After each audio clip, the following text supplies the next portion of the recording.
used to drive past the prison all the time, you know, that big tower, strange ways, and never would I have believed that I would actually be on the other side.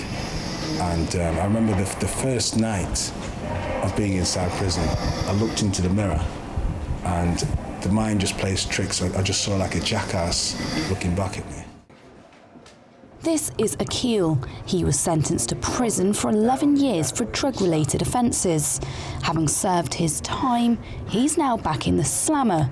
But this time, it's all in the name of art. Go to Jail is a public education programme that we've developed over the last 5 years, and the idea of it is to give visitors an opportunity to visit a real prison cell, to try and help people understand a little bit more about what the reality of prison really is. There's no doubt that from standing on the outside, prison is a world that we just wouldn't understand. So what's prison life really like? Initially, I was locked up for 23 hours a day. I'm telling you, it's one of the worst experiences possible, particularly when you're sharing with different people.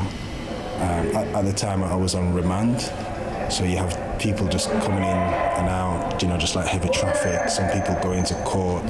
You don't know whether they're going to be released, so you don't know whether you're going to be having a different cellmate. It was pretty rough, to be honest.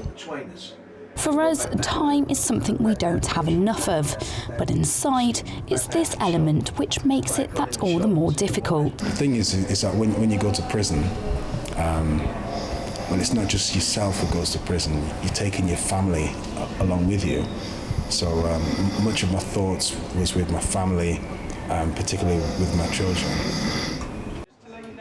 Not only do visitors get to meet with the actors to satisfy their curiosity, they also have the chance to vote on whether or not inmates should have access to so-called privileges like TVs and kitchen appliances. But having committed a crime to end up behind bars, do they deserve this right? Being sent to prison is the punishment, and that punishing people further within prison isn't necessarily going to be very productive in terms of helping people to change. So our argument would be that you need to treat people humanely in prison.